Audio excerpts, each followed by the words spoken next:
This is the LatinNews Podcast. I am your host, Richard McCall, here in Bogota, Colombia. This week, we're discussing Venezuela. We're very honored to have Phil Gunson, who is the Senior Andes Region Analyst for International Crisis Group. He's based in Caracas. His work on Venezuela is, well, I would say perhaps the most informed because, of course, he's on the ground there. And anyone who hasn't realized what is going on in Venezuela, well, of course, you'll have remembered, or perhaps we should jog your memory. On the 3rd of January of this year, the US launched an extraction of President Maduro, the leader of the regime, Nicolás Maduro, who is now up in New York awaiting trial.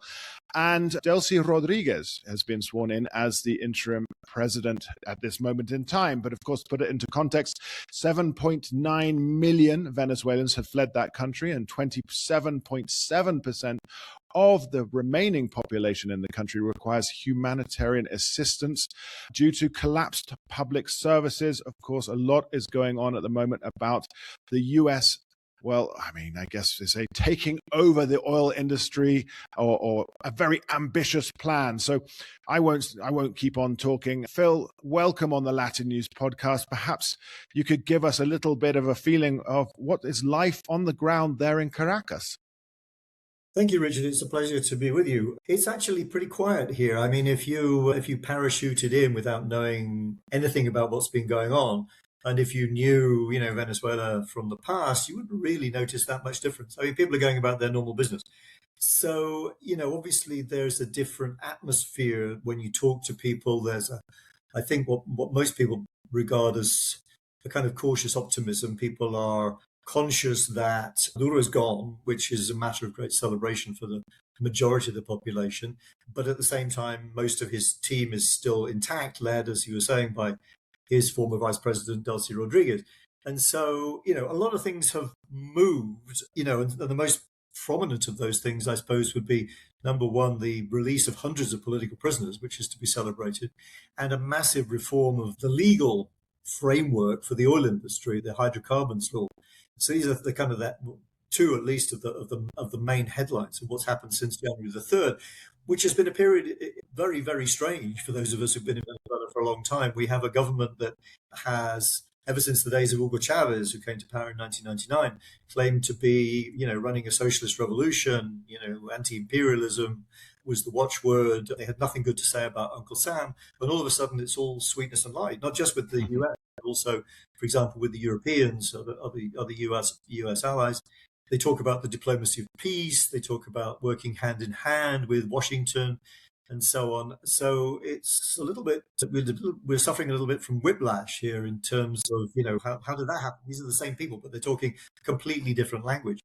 But of course, you have to delve a lot deeper into that in order to be able to produce, at least some kind of prognosis as to where all this is going. Are we, as seems to be the case, heading for substantial economic reform and Venezuela's reincorporation, if you like, into the global economy via oil, which has always been the most important of Venezuela's export products, accounts for most of export earnings and about half of government revenue.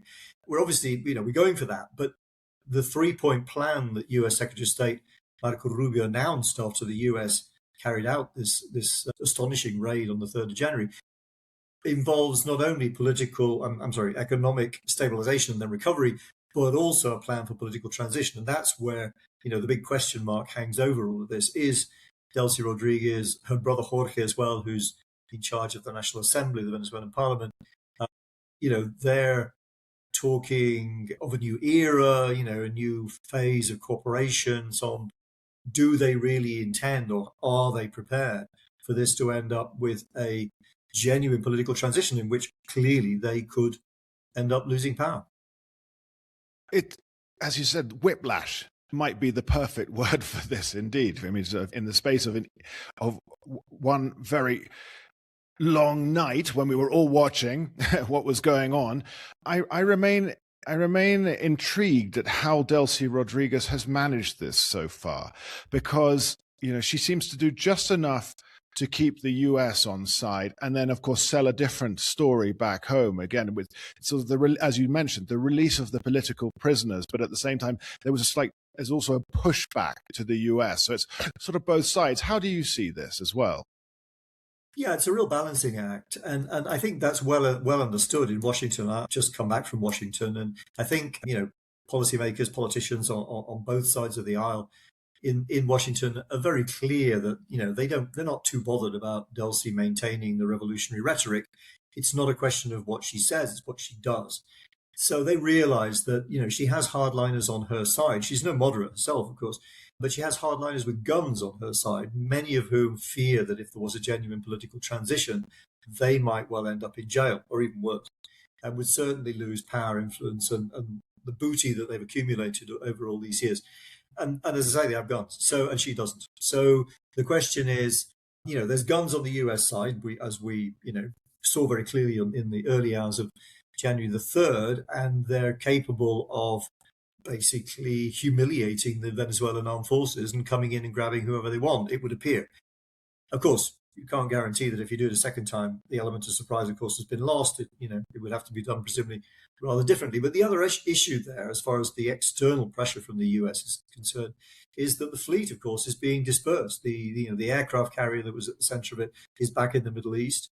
Much of the fleet has been dispersed, as one might expect, and therefore the credibility of the US threat has already begun to diminish. And will the US really keep up the pressure, the diplomatic and political pressure, let alone the military pressure?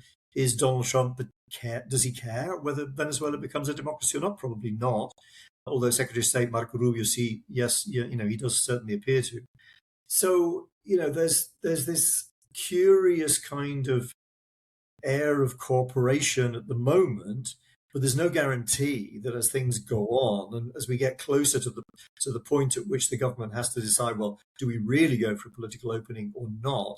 And the US has to decide, well, if they don't, what do we do about it? That's where, the rubber hits the road. That's where we get to see if there is any political will, both in Caracas and in Washington, to carry this through. Because, and I'll just end on this point, the Venezuelan people, that's to say, people who didn't vote either for Delcy or for Donald Trump, are watching these two, negotiate over their heads the future of Venezuela. And so far, there's not a lot of participation, by regular Venezuelans. So unless that's solved, unless there is a means of incorporating their diverse voices into this process, then really it comes down to, what Delcy and Donald end up agreeing on. And of course, as you say, they have guns. Either side. I keep looking at the situation, and of course we haven't mentioned him yet, but of course we need to mention Diosdado Cabello, and it seems that it's key for us to monitor, and of course, obviously, Crisis Group, you're well into this, monitor the Venezuelan government under Delcy and its cohesion with the military. How is she managing this? Because of course, there are a number of people all muscling, I think, in for their various parts of the pie here.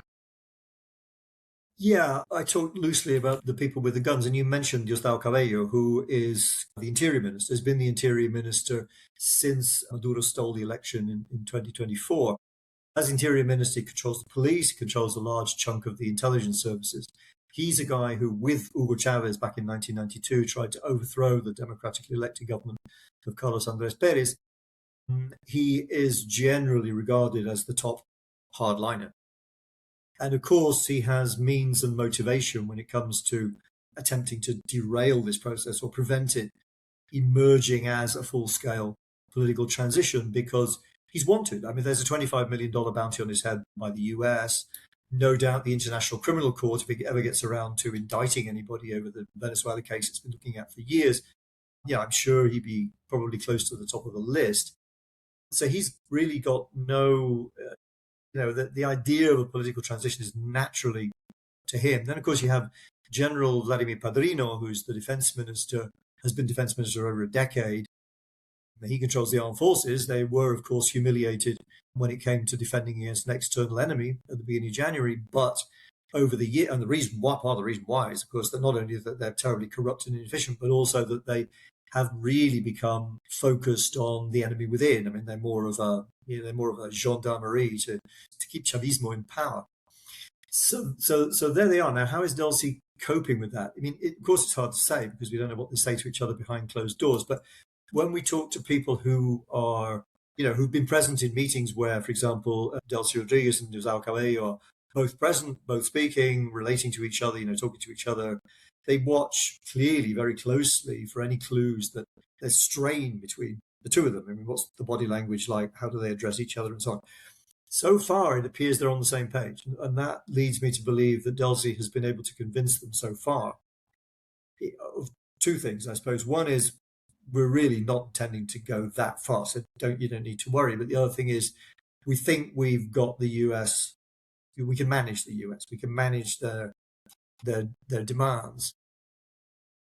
And ultimately, we think that this, that Donald Trump will get bored with Venezuela and he won't have the political, maybe particularly after the midterms, which he appears set to lose in November of this year, less political capital to expend, less time, less enthusiasm for running Venezuela, as he was very keen to do back at the beginning of January when he actually styled himself acting president of Venezuela.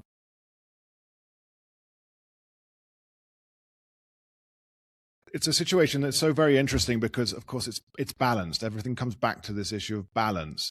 I would imagine then that Delcy has struck some kind of deal to convince, General Padrino and, of course, Diosdado Cabello, and it's about also keeping the people on the ground.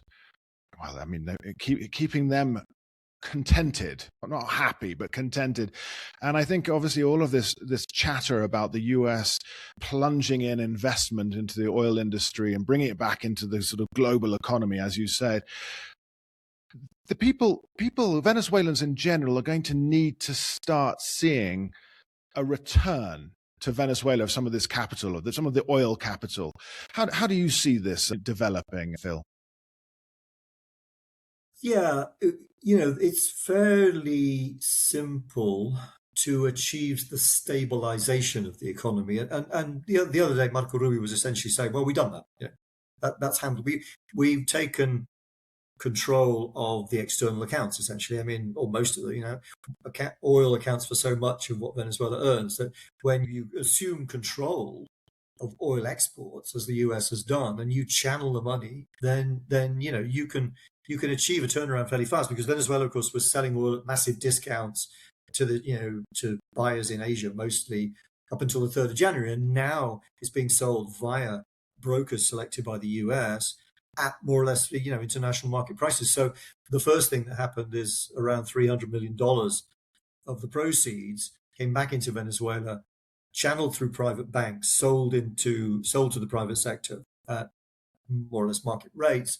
The money, the local currency generated by that, then goes to the government. Supposedly, they put it in two funds that Delcy Rodríguez says she's set up. One is a sort of humanitarian fund, the other one is an infrastructure fund.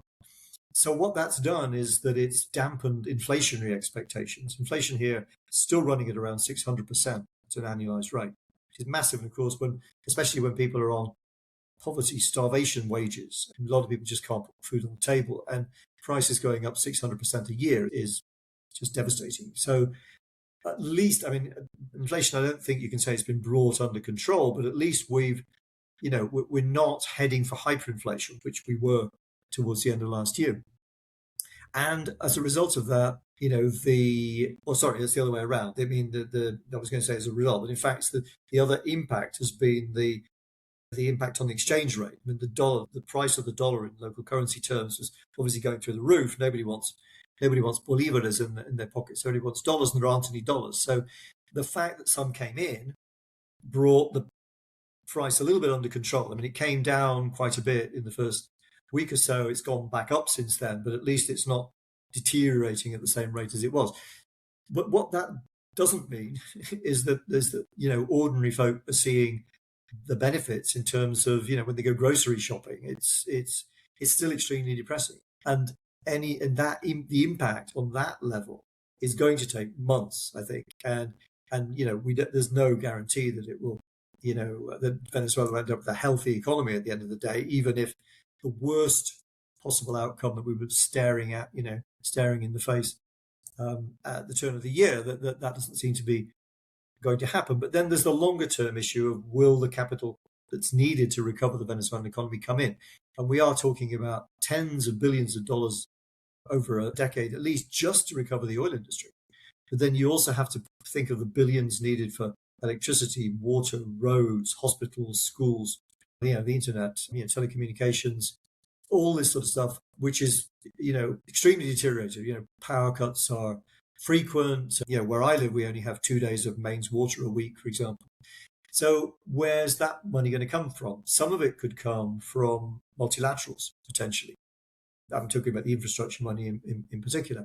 But that has lots of things need to be sorted out on that front. Venezuela is not recognized by the IMF, for example. It has nearly $5 billion worth of special drawing rights stowed away at the IMF. We can't get at them because the IMF doesn't recognize the Venezuelan government so far. But as far as the oil industry is concerned, whilst there are certainly a lot of smaller operators who are interested in coming in and making money in more relatively marginal fields, the bulk of the money that's needed to boost Venezuelan production back from where it is now at around 1 million barrels a day up to somewhere closer to the 3 million that we were producing 12 or 15 years ago.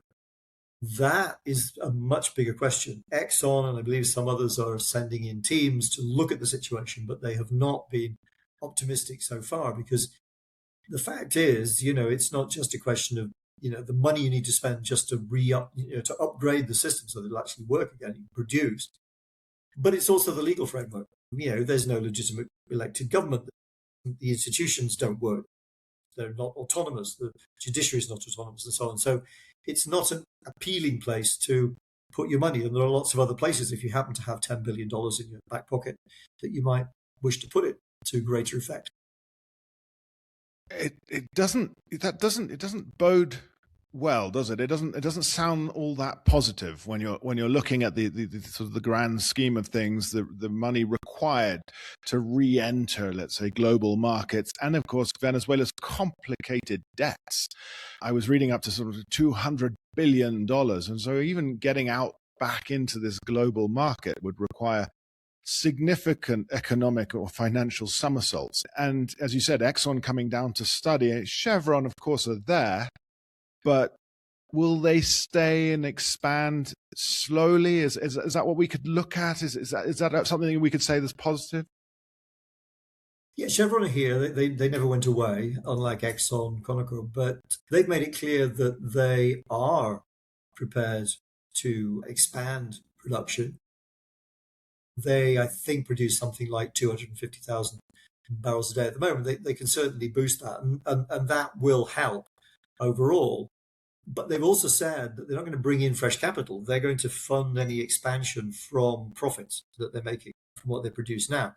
So even they, are not, hugely bullish on the prospects of Venezuela. On the other hand, I mean, you say it doesn't sound too good, and obviously, you have to be skeptical both on the political and on the economic front. But I think it's important to see the glass half full and not half empty. I mean, we are in many ways a lot better off than we were prior to the 3rd of January. I think the key thing, as I say, is going to be whether or not whether or not there can be a framework negotiated for a political transition. María Corina Machado, the opposition leader, who's currently, I think, still in Washington, left the country to get her Nobel Prize last year, and she has been very much in the glass half empty camp. She's been talking about the Delcy government as a corrupt regime that's on the point of collapse. She says that nothing that emerges from them is legitimate. The National Assembly is undemocratic, and therefore its laws are null and void. All that may be true, but it's not what you want to hear if you're a foreign investor hoping to benefit from the change in the hydrocarbons law. And I think that unless the opposition, of course, she is she is head and shoulders above every other opposition leader, but there are plenty of more moderate voices inside Venezuela who want to work on the basis that the glass is half full and that the task ahead is to fill the remainder of it. In other words, don't just sit around saying this is no use, that's no use. They'll never do it. We know what they're like. They only negotiate to buy time and all this. that's not going to be good enough because I mean it's not a very politically sensible approach. Either this will work and you will have been made a fool of because you said it wouldn't, or it won't work and you're still in exile, right? I mean, or you're still unable to take advantage of a political opening. So there's really I don't see where the plan is. I think the only thing that the opposition can do, with all the caveats and all the skepticism that you like, is to put its shoulder to the wheel and start pushing in the right direction because Delcy Rodriguez is not going to do this out of the goodness of her heart or because she believes in liberal democracy. That is not going to happen. And probably Donald Trump, who is also not a great believer in liberal democracy, may well lose interest as well. And Marco Rubio, at the end of the day, whilst he may be keen to see this through to a political transition, ultimately is the employee. I mean, Trump could fire him tomorrow. So this turns into a process driven by Venezuelans, driven by the demands of Venezuelans. I don't mean just demands on Delcy, but also demands on Donald Trump, to make it clear that the Venezuelan opposition is not simply a creature of Washington. Then I am skeptical. But I think at the moment, I think we have to, hope that that's going to be the case. It is such an interesting situation, of course, worrying. But as you said, kind of what other option is there but to push forwards but to try and lift Venezuela out from this miasma in which it finds itself and it has been for so long, and this lack of investment in critical infrastructure in the country. I have to get it out there. We mentioned Marco Rubio and so on. Of course, very, very possibly, very probably arming or putting together his run at the presidency in the next elections and so on. And so his success is pegged entirely to what happens in Venezuela. And of course, we must mention Cuba. He may be keen on a transition to democracy. However, this takes time. I mean, it feels a bit of a poisoned chalice for someone with as high ambition as he might have.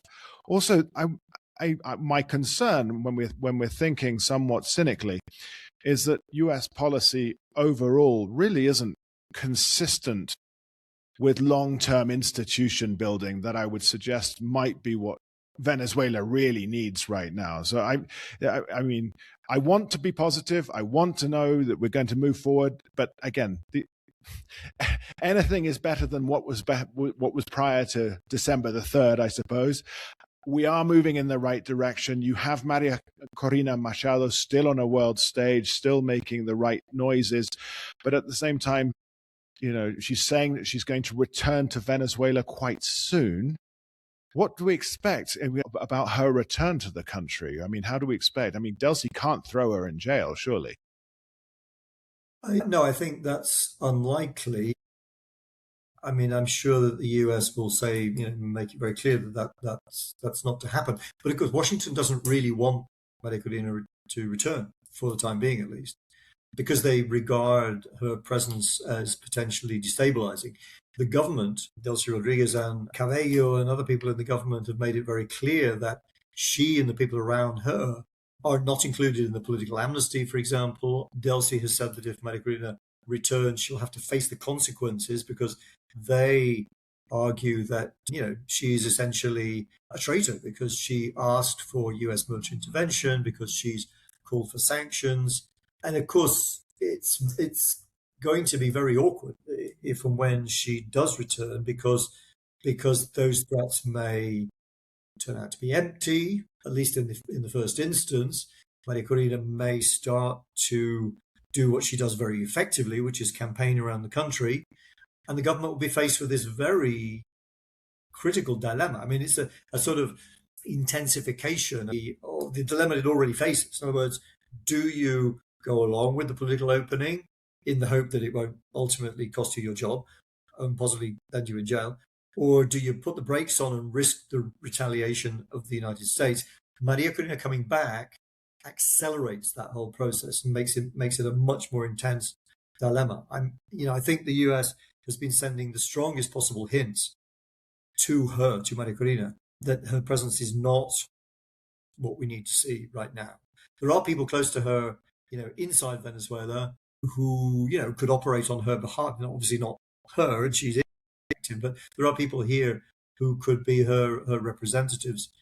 I just think that, her returning prior to, this process gaining some sort of momentum really could derail it. And that's very dangerous. I mean, when going back to Marco Rubio, yes, Rubio, he was very keen to get rid of Maduro in Venezuela because he wants to see an end to the Cuban regime. And that's what the US is trying to achieve right now. But of course, Cuba is a lot more complex, not least because it's 90 miles off the coast of Florida. And, if they get it wrong, then there's going to be an absolutely massive refugee crisis that they're going to have on their hands. I think it's one of the problems, one of the downsides to what the US did on January the 3rd is that somehow Donald Trump at least got the idea that, if we can do it in Venezuela, we can do it anywhere. It's a model that doesn't really fit, I don't think, anywhere else. Venezuela is a very particular case. In the end, of course, all countries are particular cases, and it's not a one-size-fits-all situation. So that is a little bit worrying, that success here, to the extent that we've had success so far, which I think on balance is the case, leads them to be emboldened as far as activities elsewhere in the world. Of course, most recently the case of Iran. Yeah, and I know we shouldn't really mention Iran too much. Your sphere of influence being the Andean region, of course, being based in Caracas. But there's obviously oil prices have been somewhat affected by events in the Middle East of late. I realize that the investment required and the time required to improve Venezuela's infrastructure, it's not on the same timeline, but of course it's something positive in terms of global economy, in terms of hydrocarbons and so on. I'm sure people are looking at that going, well, maybe we should rediscover Venezuela once again. Yeah, the first impact, of course, in terms of the rising oil prices is that it makes Delcy Rodríguez very happy because, Venezuela's income is boosted. But yes, as you say, a short-term boost to global oil prices based on a conflict is not the basis on which you want to set about investing $100 billion over 10 years. The timescale is completely different. But no, I think more broadly, it's very interesting on the political front, it's very interesting to see, how Venezuela, which of course was probably Iran's key ally in the region up until the 3rd of January, how constrained they are under the current circumstances. We don't know for certain because it's all kept very secret. We assume that the Iranians who were here mostly left. There were all sorts of rumors, hardly any of them confirmed, about the presence of the Revolutionary Guard and the Quds Force and all the rest of it in Venezuela. They probably have left. But beyond that, when you look at how the Venezuelan government has reacted to what's going on in Iran, they have been very, very cautious, saying, lamenting the violence, lamenting and hinting that they weren't happy to see the US attack their ally Iran, but not mentioning the US, and then and expressing solidarity with Gulf states hit by Iran, which is also kind of curious, and taking down statements that, although they seemed incredibly mild by Chavista standards, appeared to be unwelcome in Washington. They've taken down communiques that looked as if they were too pro-Iranian. So geopolitically, there's a friend of mine, a political advisor on the opposition side, put it to me not long ago. He said on January the 3rd, the Chavistas woke up and realized that they live in the Western Hemisphere, which I think puts it very succinctly and very accurately. It never was, in the long term, a viable proposition for Venezuela to seek its economic and its political ties a long way from the Western Hemisphere. And ultimately, that was bound to, it could be sustained while Venezuela had lots of money coming in during the oil boom after 2003, 2004.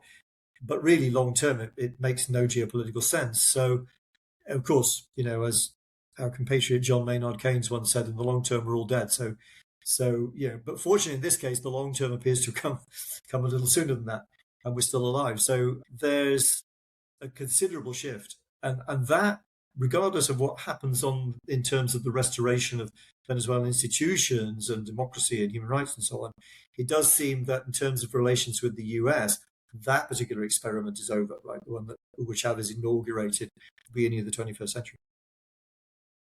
I'm still, I can't believe you brought in John Maynard Keynes, but that's okay. Very interesting to bring in this situation. So if we were to look ahead in the, sort of the immediate months as we wind this conversation down, Phil, in the immediate months, I mean, crisis group, it's a conflict prevention organization. You're looking at this. We expect coercion from the side of the US and sort of, let's say, pseudo pushback from Delcy, but really towing the line, because I mean, these recent meetings, Delcy Rodríguez, of course, these recent meetings that saying they're going to work with the US for oil infrastructure and oil and so on. Is that what we can see? We've reached this kind of, I would say, sort of uncertain stability in Venezuela for the coming months ahead? Yeah, I think that's a very good way to put it. I think there is a new equilibrium, and to a degree, that's good.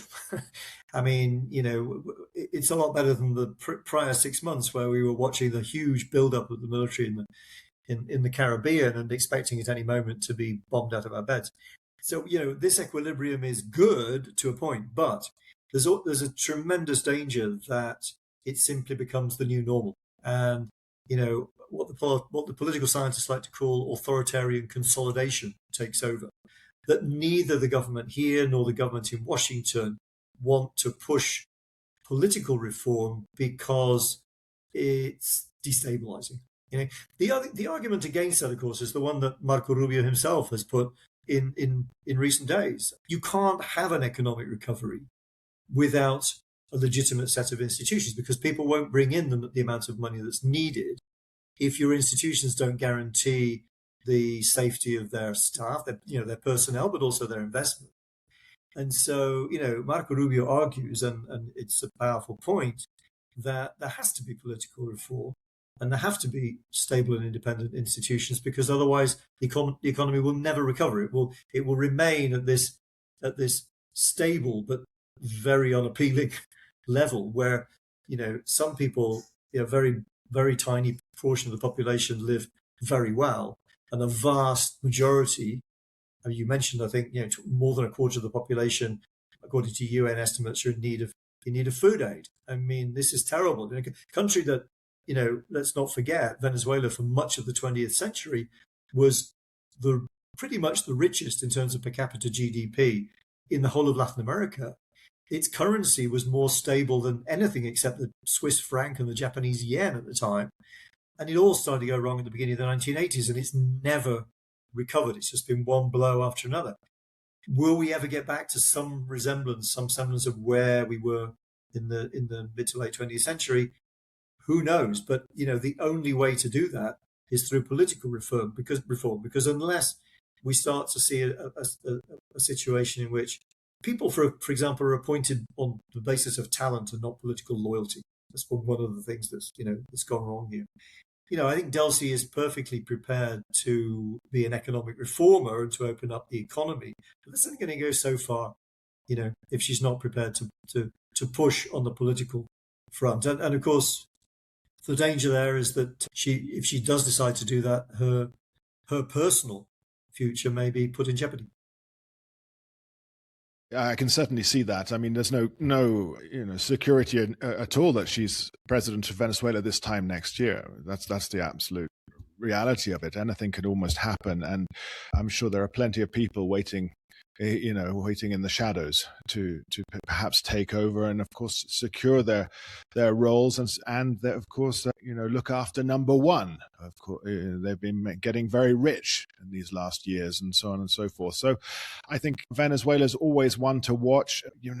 Latin America seems to be very much in the U.S. sights at the moment. And the recent news out of Ecuador, of course, the U.S. military helping against what I call in and the international crime cartels, drugs cartels, the bombing of the alleged drugs boats off the Caribbean coast of Venezuela and Colombia, and of course of the Pacific. It's very much we seem to be in the line of fire of the US. So we can't predict. We can only just sort of look around us and say, well, what might happen? And so thank you, I must say, thank you so much to Phil Gunson of the International Crisis Group. He's, of course, the senior analyst for the Andes region and based in Caracas, for sharing so unselfishly his thoughts about what is going on in the region in Venezuela at this moment. So thank you for being on the Latin News. It's been my pleasure, Richard. Very nice to talk to you. It has been an absolute pleasure. Remember, of course, you can subscribe to the LatinNews Podcast wherever you get your podcasts and on YouTube. Hit subscribe, never miss an episode. We'll be back in 2 weeks' time discussing further developments from this region and, of course, how it affects us here and around the world. So thank you, everyone, for listening. I've been Richard McCall, and goodbye.